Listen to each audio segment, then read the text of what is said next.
things. He taught me keep your friends close, but your enemies close.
Hey, thank you for stopping by Kaiser's Castle tonight. Tonight, I have an outstanding time where you sit on my big orange couch, grab your coffee, tea, soda, or adult libation, and chill out. I have a brother of mine. We're going to start out the show. We have two topics we want to cover, and we'll probably cover more than that. Georgios has been on my show numerous times, and we have covered several topics, but these two, first one is going to be shooters versus collectors. And what that means is collectors of weapons. We've done a show on collectors on the intelligence side, but this is going to be the difference between a shooter and a collector of firearms and the differences. And the other portion is going to be more cultural, where we used to actually, I'm not saying it's a negative thing at all, but we used to, gather at, where particular people gather, where your friends gathered, whether it be a restaurant, a park bench, where people just get together, play chess, and actually know each other in the meat space, MEAT space, instead of just online. And online's not a bad thing. We'll cover that too. But, the problem is you're going to find problematic people on the internet, and that's okay too. It's the wheat and the chaff. So, with that being said, thank you very much. Now, first off, for all clarity, Georgios and I have known each other since I think I was in middle school when we first met. What do you say, Georgios? Yeah, it was around that time. I mean, I think it was we've known each other since I think Jimmy Carter was president. Yeah, probably. Yeah, I think that's right. So it's before middle school. You know what? We've known each other as long as when near beer was a thing. Yeah, and Pill of Chelsea was a thing. Remember those Chelsea? It was a soda, but you had to pill it like it was champagne. Yeah, yeah, yeah. I remember that shit. Damn, funny shit, bruh. So one of the things that I want to talk about because me and you discuss a lot of different things and dynamics, but so the one thing I wanted to cover because it just seems that everybody is so tactical online anymore, and you see these YouTube videos, and one of the problems that I want to cover about that is that people that don't know, that have a low knowledge factor or no or a low institutional memory of a subject, they'll go on YouTube and they'll look something up. And I do this all the time because I look how to fix automotive stuff. I look how to fix computers or copiers and stuff like that. And I go to YouTube, and a lot of the stuff that I find is true. But here's where I I have seen a lot of the things come lately. You get these tactical guys that they're gear queers, Well, and they're tactical is the right, key, right? and so they gear up, and they you see them doing drills that nobody does. You see them doing drills that nobody, that's ever been in combat would ever do. And the problem is with it is that the the person that hurts is the novice, the guy that doesn't know anything about it. And so one of my friends broke this down to me this way. And is you have two types of people around guns. You have the collectors that they'll buy a gun a month. They'll put it in their safe. They'll clean it every 90 days, and they probably fire. They'll maybe go to the range once a month, maybe twice. A year, three times a year, and they'll just go shoot a couple of cans. Maybe they'll plink a little bit, and they're cool with it. And they're okay having 30, 40 guns, and a bunch of ammo, and it's okay for them. But those are the guys that are coming out and they're saying, well, I need this 511 holster. I need to have a 3-pound trigger pull, instead. And what you getting $500 worth of training on a gun, you get $3,000 worth of gear on a gun. You put a optic sight, you put a Picatinny rail, a flash. You do everything but get training on the gun because you think it looks cool, and then you Right. realize, when you get to the range that nobody's going to listen to you. Oh yeah, you're exactly right, brother. I've said this for a long time, and so did I can give shout outs to certain people within the community of PHU, which you're a part of and always have been. Um, Pipe Hitters Union, for those that don't know what that Right. means. Um, it wasn't for you, bro. I know you're indoctrinated fully. Before it was a clothing line. It was just something we used to say, we'll do anything to get the job done, including hitting you with a fucking pipe. That's what that meant. Right.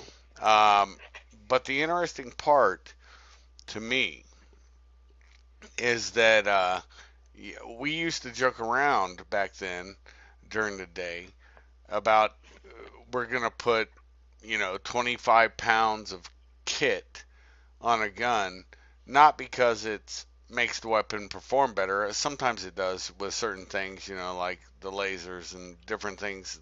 You know, I don't want to get involved in this and break everything down, but the IR, the lasers, all that crap for let's say an AR, right? An AR platform. Right. I'm not even touching on AKs and what you can do with them. But the point was that you would put it on not because it made it work better or it was even functional. You could have a fucking. You're making a lot of noise in the background, bro. I don't Sorry know. about that. Okay, no worries. Um, Not because it made it work better or function better, um, but what you would do is have it there because it made the picture look cooler when it went back. And that was where tactic cool came in instead of tactical. Um, it was a bizarre world back then, but that was, when the money was flowing and it's flowing again now. A lot of people don't realize what's happening. And that's okay. They listen to quote unquote experts that know nothing about the situation, the sit rep of the world right now. But they'll listen to somebody that, says they know. Well, you don't know. And it makes me laugh every time I see these quote unquote experts. I'm not an expert on shit. And I guarantee you, George will say he's not an expert on shit. But we kind of know what we do. And so, with the difference between a collector, and I want you to give the input on this too, the difference between the uh, the man who's a shooter and the man who's a collector is exactly what you said. A shooter puts 1,000 rounds out of specific weapons weekly, sometimes daily, if they're a shooter. It's not like if you're in the military, if you're a tanker, if you're a squatty, a regular troop, where you have to qualify twice a year. You won't spend the extra money to go to a range, get some schooling, get some better training. even the military. The military, when I was in, our SRT team at Pendleton was trained by STTU, Specialized Tactical Training Unit. Um, and that was a civilian unit, that came in and taught us. And we shot daily back then. That's why my 19 had 1,000,000 rounds through it.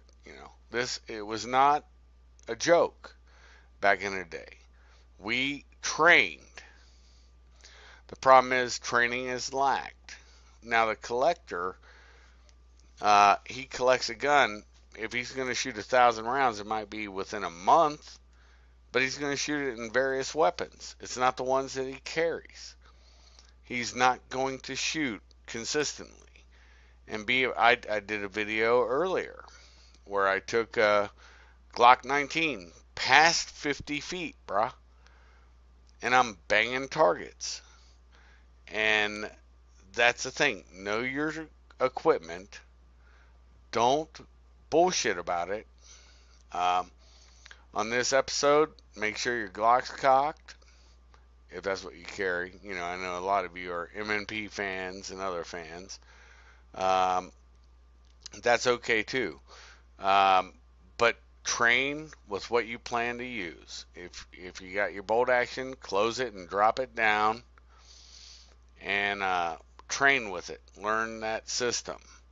And if you are an AR or an AK fan, jack around in the chamber, go down range with it.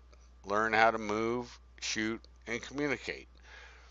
And a collector doesn't do that. They're shooting their 22. They're shooting 22 mostly. They're shooting maybe an AR or whatever platform they're using. They're not concentrating on brass F. Breathe, relax, aim, squeeze. This is where the S's get doubled. Slowly squeeze. Shoot. It should surprise you. And follow through. And that follow through is the key. That is where you're back on target after recoil. And that's why at 22, I train with them all the time to get the principles back down, especially when I come back off an op, because you develop bad habits. But see, a shooter knows that. A collector doesn't. They're just shooting for plinking purposes, like you said, shooting a beer can, a golf ball, whatever they're doing. It doesn't make them accurate. It doesn't make them better. It makes them actually worse because they're not concentrating on consistency. Your thoughts? Let me say this. So when I was on ship, when I worked for DynCorp and I worked for, we did maritime security. A lot of the things that we Right. did on that ship were, and this is going to, this might fall on deaf ears a little bit.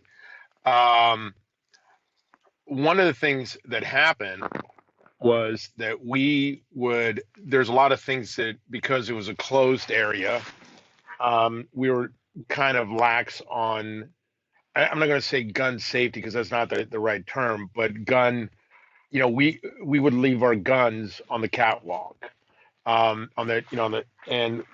we didn't have them always. We might leave a gun out in condition one, but there's only, the crew of the ship and us, so nobody was going to go, grab our gear. And So get stupid with it, right? yeah, and then, we would, like I was carrying I had a Glock 19, that I would walk around the whole ship with every day, and I'd have 3 mags with me, and then I'd carry, my long gun would be on the bridge. Well, I didn't have to worry about stuff like that. I didn't have to worry about security of, making sure that the weapon, somebody didn't walk off with my weapon. Nobody was Well, going to do that. but see, that was And the games. That was the bullshit games that I saw in the Army and the Marine Corps, where if you turn your back on your weapon, you got it leaning against something. This actually happened one time. This asshole staff sergeant, one of the pictures I've shown before, This asshole actually jumped in, grabbed a weapon as I was turned away, and said, "Oh, you were sleeping." How the fuck was I sleeping when I fucking ran right out after your fucking ass because I turned away Right. to answer the goddamn radio? And Well, that's the thing you don't and have to worry about in a closed environment. yeah, and then so there we had a our captain was Italian, the crew was Filipino. They weren't grabbing a weapon, and we had three. Yeah, we had three security officers I on remember board. that. Yeah, I know. Yeah, and so we would leave. And I was carrying on the bridge. I'd either have an FNFAL or I'd have an HK-53. Well, we would leave it in condition two, bolt open, live magazine in. And we really weren't worried about weapon retention. We weren't taught, we weren't worrying about going guns up because we would always have a rotating spotter to make sure, if any ships were approaching. And so, Right. here's one of the things that did is, we kind of realized after a few days of doing this, we were getting lazy. Now, I think part of that is that goes back to the difference. We were shooters, so we started every day. After being out for about a week, we started saying, "Hey, look, that we're kind of relaxing a little too much. We need to tighten up a little bit." So then we started walking around the ship. Condition one, we would do our Right. checks with and we would have our long rifle and our sidearm with us. Well, here's the thing. We went to a range one time with a bunch of guys from DynCorp to get some, before we deployed. Um, and this was the interesting thing. There were guys that had some weapons that they were going to go on so-called, however you want to call it, the operation of their deployment, or what they had. And what this was the first time that I had ever been around guys that you could tell that there was guys that were professional and guys that had seen stuff on TV and or had limited range time. Because Yep. I saw a guy with um he had the kit that he had on, he couldn't have ran if he had to put shots down range. There's no way he could have ran more than 50 to 100 feet without stuff falling off. There's just no way. And I'm like, wow. And they wound up not carrying him on for deployment after the couple exercises we went on. And my kit, even when I carried the HK-53, which is a decent platform, I only carried 6 magazines because Right. after 6 magazines, it got too heavy. And and I'm not a small guy. I'm 6'1", and at that point I was 278. I wasn't a small guy. Um, when I'd had three on each side of my vest and one in the gun, so I had 7 magazines total, and that was heavy. I mean, that's a heavy platform. And I would ask me, he was like, "Oh man, why don't you care?" I'm like, no, I have a sidearm, I have uh, a primary weapon, and that's it. I had a couple other things on me. I had a med kit, I think I remember and that guy. That guy had like magazines and a he had uh, magazines on a hip. On a on a hip, he had yeah, magazines on a hip thing, and I'm like, yeah, dude, you got 12 magazines on you. You're yeah. not. Listen, you've got a team. If you need that, you're not. We're a PSD team. We're not going out there to be an assault team. You're Right. not going heavy. I mean, and but it shows you. Here's the other thing. One of the drills we used to do was called the pizza drill. Okay, and I know this sounds, and I know you got listeners out there that are maybe professionals, but here's the drill we used to do. We would sit down at a table and we would be eating pizza and having a drink, and you would hear you'd hear a horn. We had this horn, and then they wouldn't tell you when it was coming. You're just eating. And you have um, you're wearing a jacket. You have however Targets you either downrange. Yeah, I know the yeah, drill. Yeah, I remember it. and then you'd hear a horn, and then you had to drop the pizza or do whatever you want, and then you'd have to draw and put rounds downrange, and they wouldn't tell you when it was coming Accurately, and and if you accurately. weren't accurate, uh, I remember what was that dude's. Well, don't worry about names, but remember one guy got kicked out because he got Schlep rock. Let's just confused. call him Yeah, that. yeah, Yeah, yeah. yeah, Sleprock got kicked out yeah. because he didn't have the fundamentals of muscle memory. And but the reason you did this drill was because you're actually doing something that is relatively, I don't know, mundane. I don't know what the other thing is. And the, here's the thing that one of the things that I gave a prime example of, between a shooter.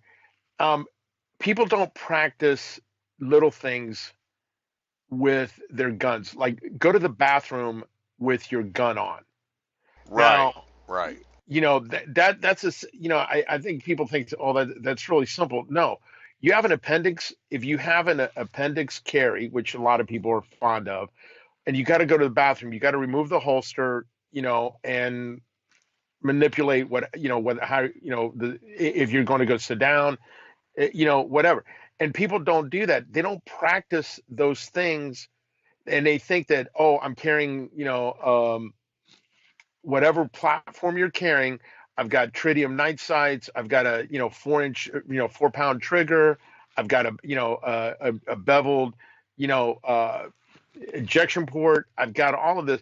Yeah, but have you shot the gun? Have you, you know, right. and a lot of the things that I've seen people do is, have you walked around with it? Because I tell you this, I'm not going to say where I was exactly, but let's just say somewhere in the Middle East, and Right. you you could tell the guys that had never been around, that never had put a gun on, because they would always reach for it, they would always touch it, they would put their hands on it to make sure it was still there. They weren't like, they had never been around it, they weren't used to having it on there, As and if the they were weight, printing. that they're wearing, they can't tell it's on. The worst thing I ever saw, and I did see this one time when I was a Fed. Um, I saw a dude take his gun belt off. Of course, it's during uniform shit. I went into the restroom after him. Of course, I didn't wear a uniform much. But anyways, the point was, dude had hung his duty belt up on the coat stand of the toilet and walked right out. I walked right in right after him, and I'll never forget. Thank God that the toilet didn't have a camera in it, because I'm like, hey man, come back here. Of course, the camera caught him without any duty belt on because he left it hanging. And he's like, oh man, thanks. And I was like, don't worry about it, man. It's not like I'm not a rat fuck. I'm not gonna say, oh, he walked out on duty and after he took a shit and left his gun there. But think about it if you're in McDonald's, and this is civilian police shit, and you take a shit, you hang your belt up, Well, let's you give know. you a prime example. You had a a U.S. Air Marshal left his SIG in the room at the hotel, and you can look this one story up on CNN. Um, you had another one left his gun in a toilet at, because they don't you don't That was you're on a not doing plane, a. wasn't it? I don't know. I think I the think one that left it was at on the a plane. airport. Yeah. Yeah, one of them did it. It's been a number, but you don't do a function check. You don't do, and that's the thing I was telling you about. The difference between a shooter and a collector. Even though you think, that, and this is one of the problems with, some of the issues that law enforcement has had, is that you have guys that are not getting enough training, so they're engaging the targets quicker. And I did a we did a study one time, and you know, um, the average New York police officer only hits their target, or the suspect, about 17% of the shots they fire. It's horrible. And the reason being is they don't spend time at the range. They're not spending time Right. in dynamic situations. Um, and so one of the times that, that again, one of the times that I was overseas, we worked at the, for the UN refugee camp. And we would have officers from the UN, not just, American officers, but UN officers, and they would carry weapons that were so, I don't know what the right term. You got to help me out with this one. Gay. Just gay. Just Yeah, gay. Yeah. okay. Like you're carrying a Walther PPK and 32 auto. What were you expect? Who are you expecting? You know what I mean? You're carrying, or like which was very popular for, the group I'm talking about. But they Right. would carry Right. the Vector 9 millimeter, which is a Oh horrible yeah. 9 millimeter Oh yeah. to begin. Um, and I think, only communists and little kids should probably carry one. But it's but but here's the issue with it. You can tell the people that have at least how they carry their weapon, where they got their training from. And one Oh of the yeah. things that we like, even when we worked for, when I worked for DynCorp, um, and we were overseas, you could tell the guys that were former Marines, former Army, former, let's say, three-letter agencies, and you could tell where they got their training from. And then you could also tell the guys that, their uncle's cousin, brother, worked for, got him on this And got him on detail the gig. Yeah. and got him on But the gig. but but there was a couple outstanding examples. I mean, with Blackwater uh, especially, there was a guy who was a martial artist, and I remember he had his brother was a SEAL, and that dude was badass. But it was because he spent time with his brother out in the desert in California, shooting, and shooting. And I think Blackwater maybe hired two people like that, and that I know of. There may have been well, more. think about this. Think about this. There's when you have to, and we can, finish this part up, and then, the next, because again, it goes back to this. When you have to run, you know, you're on a PSD detail. You have, let's say you want to get them to the security detail. You want to get them into the safety vehicle, whatever vehicle that is, and you have the lead vehicle. You're going to have to run with your gear at, 50 to 100 feet. And let's say that you got to get them back into the safe car. That's a Well, minimum, right? yeah, that's a minimum. That I'm And just saying that usually that's the a, clients and usually the clients aren't in the best of shape, so you're going to be carrying them. It's not yeah, like you're gonna. two It's people not like are the under movie. their armpits and they're Yeah, lifting them up. Their feet are moving, but they are barely touching the ground. I know what you're talking about on this. and so you're also going to have to not. Here's the thing: you're not only going to have to carry them, you might have to carry them and return fire. And you've got Yes. this, and you've got this Bianchi holster with a thumb draw. I mean, and you're like, bro, what, you've got these crazy setups, and then you don't realize that you've got to operate on them. And one of the things that I say about this, we used to go, um, when I used to go to the range and we used to shoot, you know, we would go in all types of gear. We would go in full parkas, we would go in suits, we would go in, the Don Johnson look.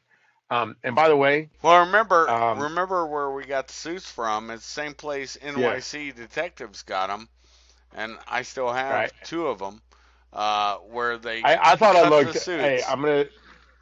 I They thought I looked good for, for for a big for for a big. big Greek guy. but Hey, you know but what? I'm saying they Carrying an we did. HK, hey, Yeah. carrying an HK-53 in a three-piece suit is not the worst thing in the world. No, it's But not. the But point that the point that I was trying to say is they cut those suits to hide the guns. And right. the idiocy of printing yourself by constantly touching your gun. That's fucking retarded. And you see it all the But how time. many times have you seen that though? And numerous times. I had a dude that I knew who was a local cop. He was a great guy. But he'd always, even out of uniform with no vest on, he had this habit of punching his chest. Um, and punching it like making sure his weight was on. You know what I'm talking about? Is his Right. plates. And Yeah, and then yeah, here's the thing: you give up your, and what happens is you give up your position. And one of the things that right. that we were taught in the Marine Corps, and I know that this is kind of redundant to people, to the people listening, but one of the things is that everybody says you either 15 minutes late or 15 minutes earlier you're late. Well, here's one of the things about that: you got to be on time. And when I say that about you don't show up early for a meet or for a place you're supposed to be, you give away your position when you're early. So if you pull into if you're supposed to be somewhere at 1300 and you show up at 1240, you got 20 minutes of you got people um, that you might compromise your position. Well, So that's on the person though, the commander of that op, because you can always arrange to meet at a Bob Evans, uh, whatever coffee shop. well, no. I'm not talking Yeah. about those meets. Those meets are Okay. completely different. Okay. I'm talking about if you've got to go to a place where you've got a detail and you show up early in the detail, you might not have the assets there.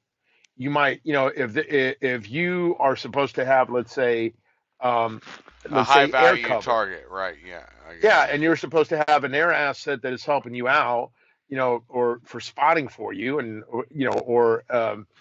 we used a Jet Bell Ranger for, let's say, transportation, and you show Right. up early, you might compromise your position and compromise somebody else, and then you also might not have assets there. The other problem is too is that when you talk about collectors, and I want to talk about that, they're the guys. One of the problems with that is they give out information and bad information to guys that don't know what they're doing, and then those Right. guys pass it on to other people that don't know what they're doing, and then all of a sudden you see, well, where did you pick up that technique from? Oh, I watched this video of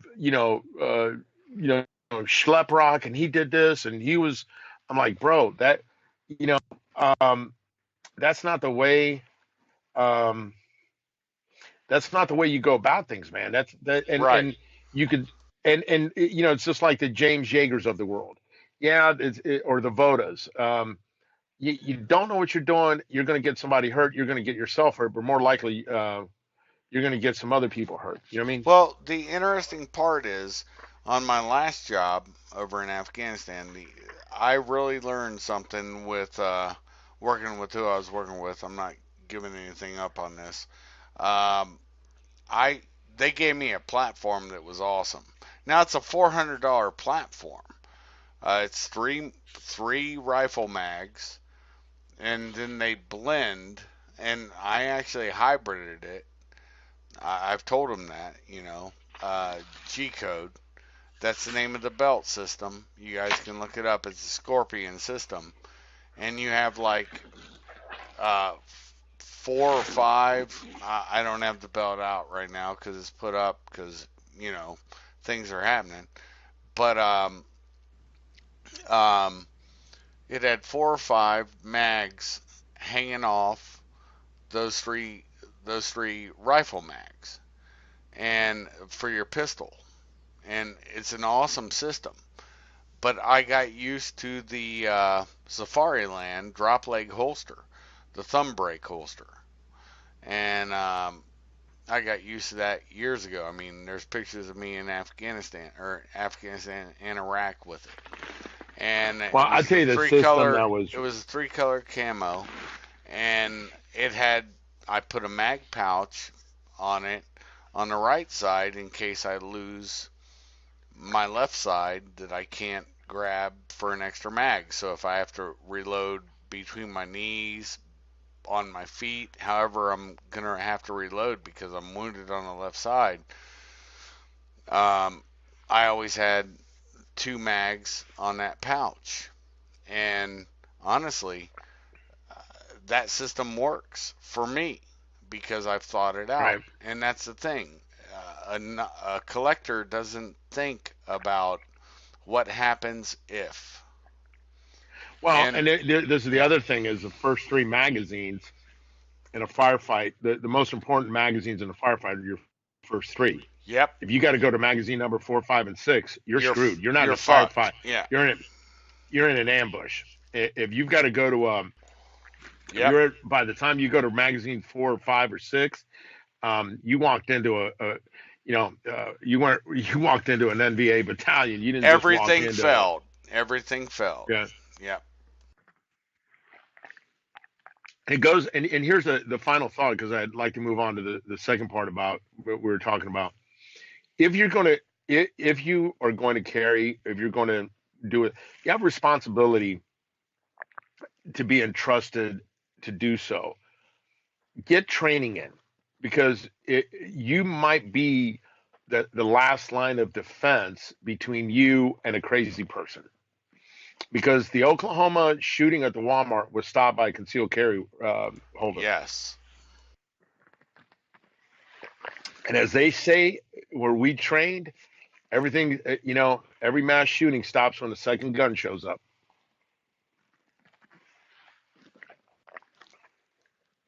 Well, as I always say, the bullshit stops when the hammer drops. But also, get yourself some sort of insurance because you're not a cop. And Right. cops have the FOP or the Patrolmen's Benevolent Association, and if you're a Fed or a cop, you have a certain amount of liability protection. But Right. it's not the shooting that's the problem. It's the and I say this all the time. I even said it on my podcast. You can do certain things like docs or whatever with people, and guess what? You just opened yourself up for liability, and it's monetary.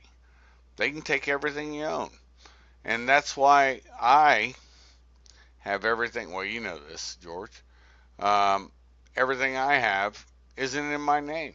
It's in somebody else's name. And that's a Well, but fact. that's right there. But I Because want to go you to have to prepare yourself for that kind of situation. And okay, go on. We're going to go to the next move, which is the better move. So go on, brother. well. So we grew up in an era that is gone. And the other day, I tell you, so one of the things that we grew up in our family, and it's just not. And the other thing is, um, I want to say before I talk about food, if you're one of those people that puts only, I want to say this exactly. If you put pizza rolls in a microwave, either you're a communist or you're a little kid. Nobody does that. Okay, Or a so cunt. yeah, yeah, nobody does it. Nobody cooks pizza rolls in a microwave. That's just lazy. Um, but going back to this, we grew up in an era, and I think that one of the things that is happening now, and especially which is good, that there's podcasts out there because you can. It's podcasts have become the local cafe.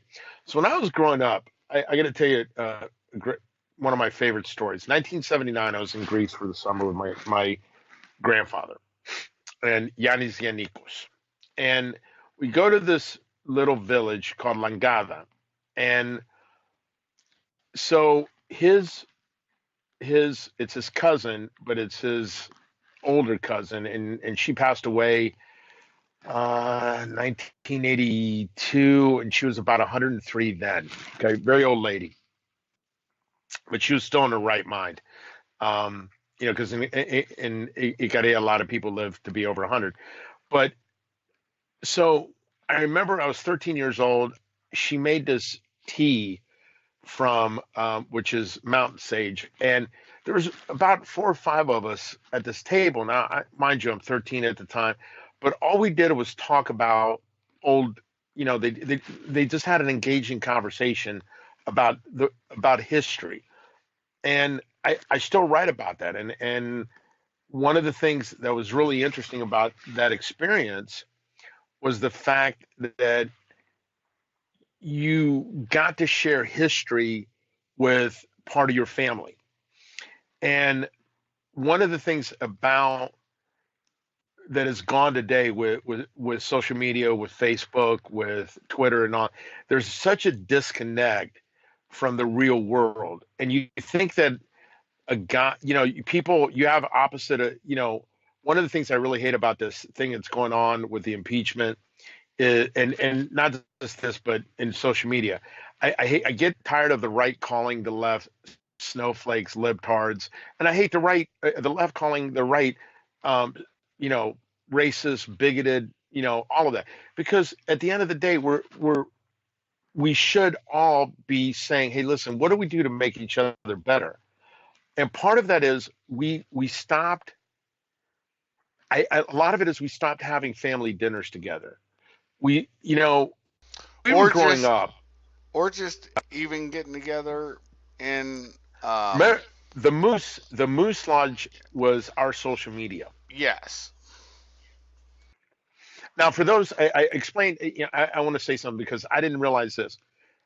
In different parts of the country, in Ohio, the Moose Lodge was a place that you went, and every Thursday, Friday, Saturday was like, you had they served dinner, but you had a A guest membership. speaker, Yeah, it somebody was that was, like the yeah, Rotary yeah. or like the Rotary Club, but or you got a chance to go sit down there, and they had all kind of things. In other parts of the country, it was the Fraternal Order of the Elks. In other parts were like the Rotary Club, and other parts were like the Knights of Columbus, Yep. and everybody had in the area. That's what their social media was, and as a result of it, they got a chance to sit down and they would play bridge. They just mundane things. And I remember that, But face to face was right, key because you took your decision on that person from face to face. And what we have with the internet now is some arbitrary thing can be brought up and can be said this, that, and the other. I'll give you an example. You and I both know this happened. Your father, Christos, who actually hid with his brother. This is something a lot of people don't know, and this is the first time I'm outing this on my podcast. I don't think we've outed this before. Um, they hid from German soldiers in a basement for a long time yeah, because they were yeah, Greek. and And oh, let me finish. And the funniest part on this is that your father knew who my grandfather was, my opa, right, and he said, and it was a joke. See, here's the thing: your father and you, we all know jokes, and he said that's because I'm half Sicilian, half German, and he said that's the only Nazi I like, about me, you know how well, Christos and was, and and and but see but part of it is that, that's that's a thing that people want to always bring up is ancestry, and it's right. fucking bullshit, and but everybody wants to concentrate on it, and this is a society we have because of internet culture. I'm gonna believe this guy, even though I might have met you and thought you're a decent dude. I'm gonna believe this idiot that I think I trust and I know, but maybe he's not a, a real player. And that's all I'm getting into on this because you can carry on with that but if you want to. But that is that's the sad part of the internet culture is you can actually have met somebody in the meat space and found them to be a decent person. And it says more about the person that believes the other person after they've gotten their initial impression than it does about the person who's trying to Well, play some fuckaroo and games. but part of it too is that you take a look at there's a lot of there's a lot of good things about the internet. You have a lot of people that are you get to meet people with like um, you get you get a lot of people that you meet with that you normally probably wouldn't have had a chance to meet with like um, but it goes back to a couple of things. When we were growing up. You're far away from the mic, brother. Get closer to it. Okay. All right. Let me step back. By the way, Let me I say have this. the picture from the last Marine Corps birthday up on uh, Awesome. OBS right now. So one of the things that happened was that um, that you had a family that was supportive of each other. Now you've got family members blocking each other on Facebook for different ideas, and that's a weird dynamic to me. Right. One of the other issues too is that when you were getting together with people and you were having dinner, you were having let's say pasta, because our family was big on spaghetti and marinara sauce And and that kind of stuff. The Greeks lasagna, did it. yeah. Right. Well, it's pasticcio, but yeah. Well, And but the Greeks, I never had. I can't think of that dessert now, but that pie like baklava. dessert, baklava. Yeah, Yeah. that was But excellent. what we would do is we would have, not that we were not that we were doing anything different, but we'd have 5 to 7, 10, 10 people at dinner, and you got a chance to intermingle with them. Well, today people are involved in 14 different activities. They're running the kids back and forth to practice.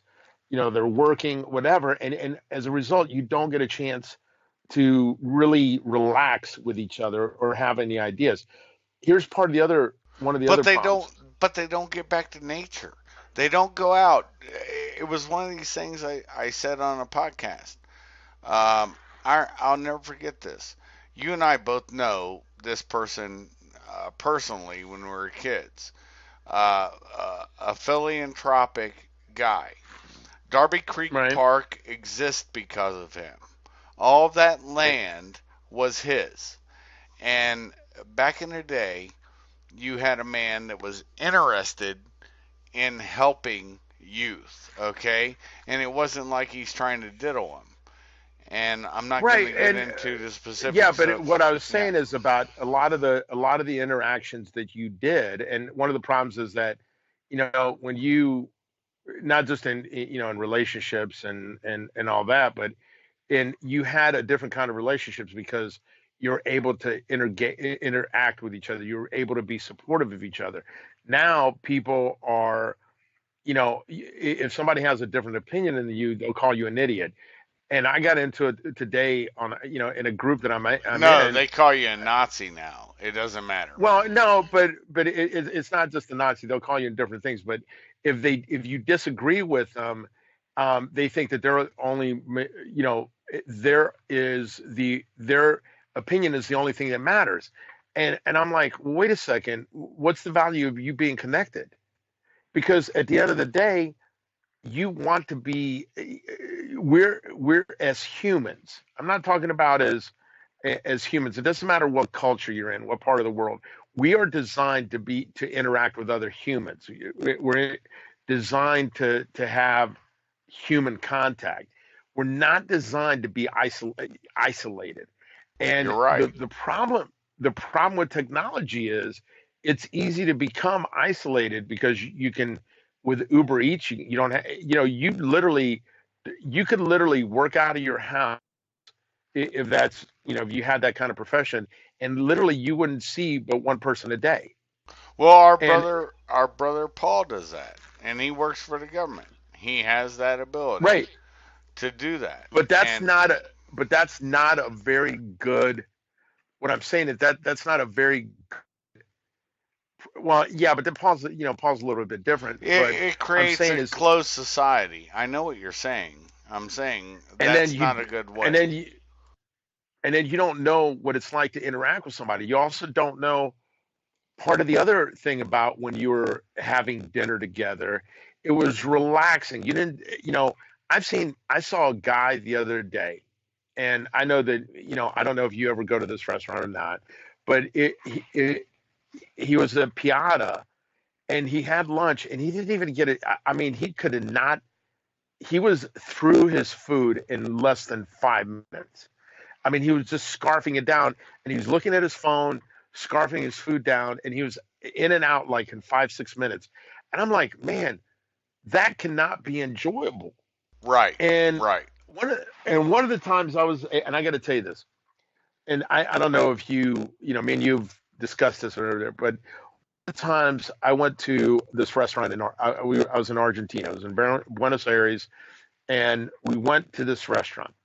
We sat Right. down at 10:30 at night, and which is the normal time. We didn't leave the restaurant till almost a little after one. It was we were there at the restaurant for 2.5 hours at dinner, and that was what it was expected. We sat, we talked, we had 5 or 6 different courses. Um, and by the way, one of the things that they make is absolutely they make they make their version of prosciutto, Oh yeah. and Oh yeah. Oh it is yes. it. Let me tell you this. This is why I'm not a vegetarian, but they in one of the courses they what they do is they bring out thinly sliced. Um, it's like their prosciutto, and it's the plate is cold, and so and then they bring it with these little squares, but it was amazing. But it took us a good part. We dinner took 2 hours. I mean, and it was now the meal wasn't cheap, but guess what? The group I was in got a chance to talk. We were relaxed. We were, hey, what do you think about this? Doing And business, having fun, yeah, we're yeah. doing it. Getting to know each other, And yeah. and there's different cultures that are like this, and the Greek culture is the same thing. When I was in Greece, we took us a couple hours. You'd sit down an hour, 2 hours to have dinner, because you'd have the first thing they would bring out is always they would bring out the mezes, the appetizers with drinks, and that was um, and I tell you the one thing that they did. I'm gonna tell you that it was one of the things my uncle did one year. It was fun. Um, one of and they did this on the island. They brought the lamb that was off the spit, and he put it in the middle of the table, and you just cut off the lamb as you wanted. It was Right. absolutely beautiful. Right. You No, know, I remember one time I can't remember your uncle's name because I remember Elias, yeah, Elias, Elias, yeah. Yeah. Christos and Elias, they both cut out the lamb stomach for me. And yeah. I'll never forget the texture of it because it's not the Well, same. And and the Germans, I'm going to tell you the one things that the Germans used to make that my dad, um, I think it's called Braunschweig. It looks like a pate that you put on your Braunschweiger. Yeah, yeah. yeah, yeah, and it was a very cool thing. But again, the best memories you have is over dinner. You had a couple glasses of wine. You did this, and I think that that's one of the things that if you want to change America, go have dinner or with some of your friends, Or and at somebody least or even somebody you disagree with.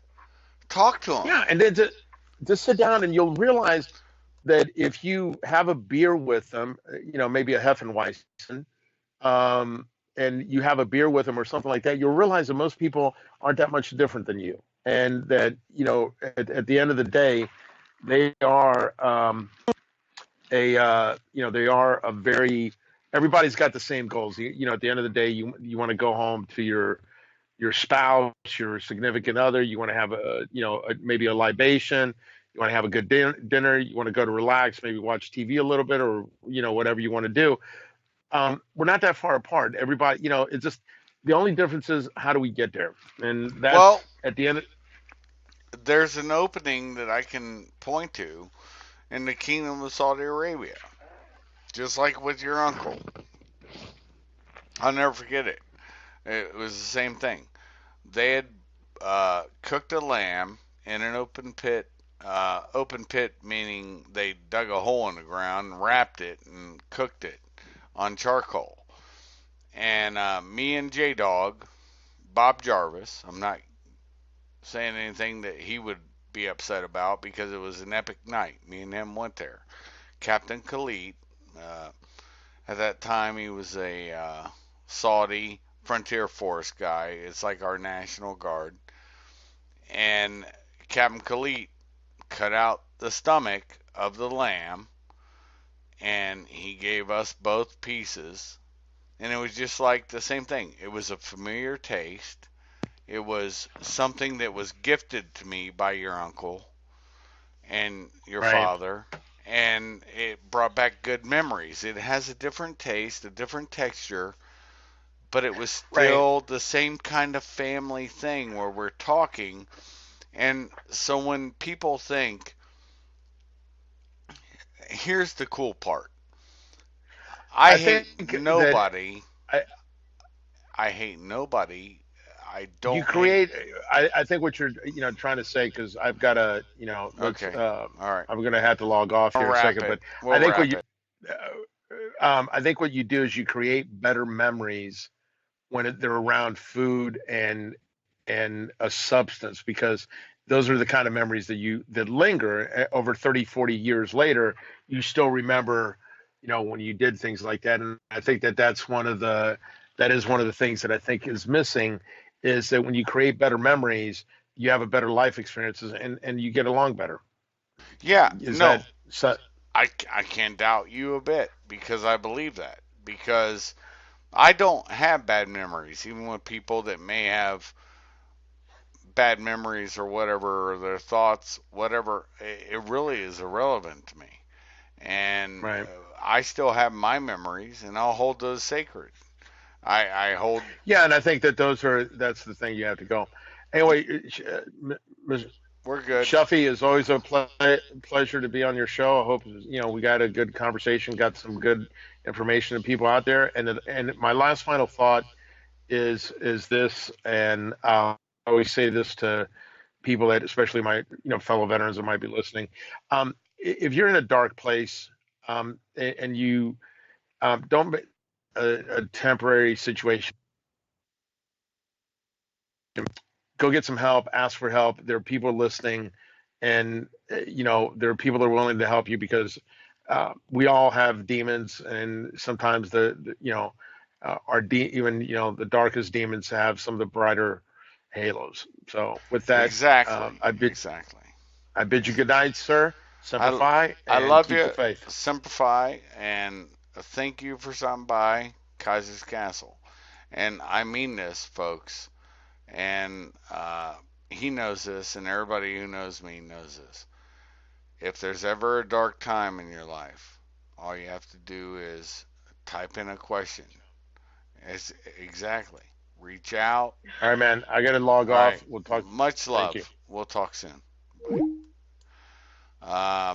With that being said, you know you have a safe place. No judgments.